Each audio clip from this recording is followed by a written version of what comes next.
que habían salido de su país por razón de la Segunda Guerra Mundial y se mantenían en campos de concentración por orden ejecutiva, precisamente en aquel entonces. El caso se llama Korematsu versus USA. Y en ese entonces el Tribunal Supremo de Estados Unidos validó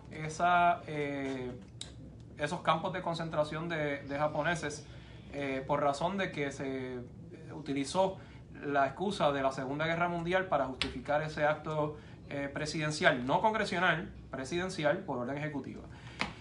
Acá, lamentablemente, notamos cómo el presidente Trump ha invalidado todo lo que es el proyecto DACA, que era para reconocerle derechos a hijos de inmigrantes, que había puesto en vigor a través de orden ejecutiva también el presidente Barack Obama, y restablece el orden original de lo que es la Ley Federal de Inmigración, que le permite bastante libertad a la rama ejecutiva, entiéndase el señor presidente, para moldear, modificar o de un plumazo eliminar derechos adquiridos o derechos por adquirirse de personas inmigrantes. Y a eso se añade que el señor presidente Donald Trump ya tiene 2 puestos llenos en la judicatura, entiéndase en el Tribunal Supremo de Estados Unidos, donde uno, que es el juez Brett Kavanaugh, abiertamente ha reconocido y ha dicho, previo inclusive a su nombramiento y a través de escritos en revistas jurídicas y otras publicaciones, de que al presidente se le debe reconocer amplios poderes, incluyendo mano libre o amplio poder, por no decir poder absoluto, en lo que tiene que ver con inmigración.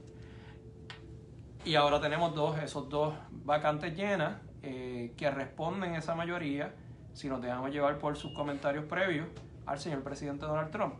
Y entonces este tipo de controversia constitucional, que es lo que podría levantarse a través de la 14ª enmienda de la Constitución, que es el debido proceso de ley, la igual protección de las leyes en cuanto a los inmigrantes, al final del día tendrá que ser decidida por el Tribunal Supremo, que en su composición lamentablemente va a llegar a la conclusión de darle la razón en este caso al señor presidente Donald Trump. Ese es mi pronóstico, me duele decirlo, pero lamentablemente por esa vía es que está yendo ahora mismo Estados Unidos de América, y no te sorprenda que también lo haga at the eve of the elections, que estamos ya a menos de una semana de los midterms o de las elecciones de medio término, donde las masas obviamente se están exacerbando al punto que un loco hace poco se puso a enviar paquetes con explosivos a distintas personas, incluyendo a la propia prensa de CNN. Fuentes de derecho: Constitución, leyes especiales, órdenes administrativas ejecutivas. O sea, aquí por una orden ejecutiva se están pasando por el forro de la Constitución. Lo que pasa es que el argumento hay que contrarrestar ese argumento es las enmiendas a la Constitución. Ajá. Son los derechos que se reconoce del individuo frente al Estado. Los artículos de la Constitución son los que establecen el poder soberano del Estado, porque así se conformó en la constituyente en aquel entonces cuando estaban los Founding Fathers y eventualmente cuando se enmendó la Constitución. Pero los artículos de la Constitución, lamentablemente, para bien o para mal, tienen más poder o tienen más fuerza de ley, debo decir, que las enmiendas que se han reconocido todavía en derecho a los individuos. En el listado estaría por encima de una orden. No hay duda alguna, pero el artículo de la Constitución que establece el poder presidencial es el argumento que va a utilizar, no va a ser la enmienda. Es decir, yo voy a decir, oye, yo soy el presidente, el artículo me lo reconoce de la Constitución, y la enmienda, había excepción, es quien permite a que yo como presidente te reconozca, si me da la gana, como ejecutivo, más derechos de lo que pudieras tener por el hecho de ser, por la situación de ser inmigrante. A ver si el apela. Porque sabe que ahora el Congreso se le va a cambiar. Al igual que Obama tampoco quiso, no pudo. En esa hay que decir que no pudo legislar sobre tal efecto. Un punto ahorita en la discusión interesante, que es la situación de lo de DACA. Que quería que lo explicaras también. DACA, si nos ponemos a verlo en 4D, por decir un término ¿verdad? Que se entienda. Si nos ponemos en esa posición, inclusive se podría argumentar de que el presidente Barack Obama se excedió en su poder en aquel entonces, y quizás estoy sonando como republicano, de ir en contra de lo que decía la ley federal a través de una orden ejecutiva, reconociendo esos derechos que la ley federal no los dice al día de hoy. Y por ahí es que Donald Trump, bien consensudamente, viene y dice, no, es que yo estoy ejecutando la ley federal. Y entonces yo puedo añadirle poderes a la ley federal a través de la orden ejecutiva. Fíjate que la orden ejecutiva, así también como en los reglamentos de las agencias o los reglamentos administrativos, pueden matizar la ley especial y pueden matizar inclusive la Constitución en las menos veces, ¿verdad? Las veces menos, debo decir.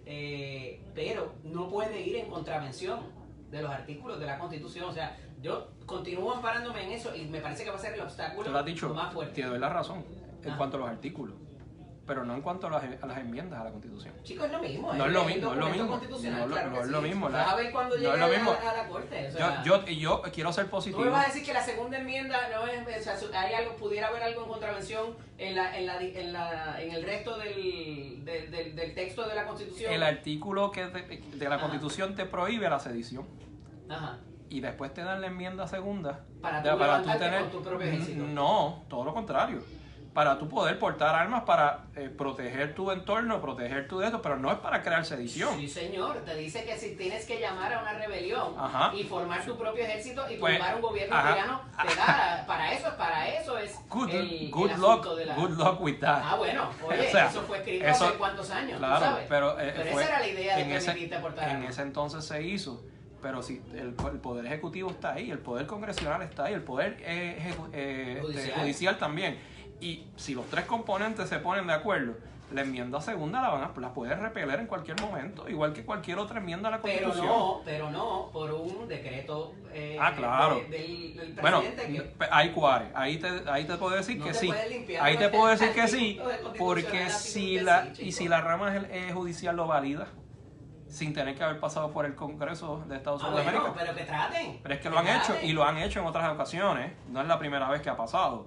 Estoy hablando del caso de Korematsu en el siglo XX. Estaba saliendo una segunda guerra. De una segunda guerra, y se limpiaron allí no los asesinaron a los japoneses, pero básicamente los estaban matando poco a poco, ¿verdad? Porque estaban en un campo de concentración con agua limitada, comida limitada, y aún así eso se ha valido en el Tribunal Supremo. Ahora, ese riesgo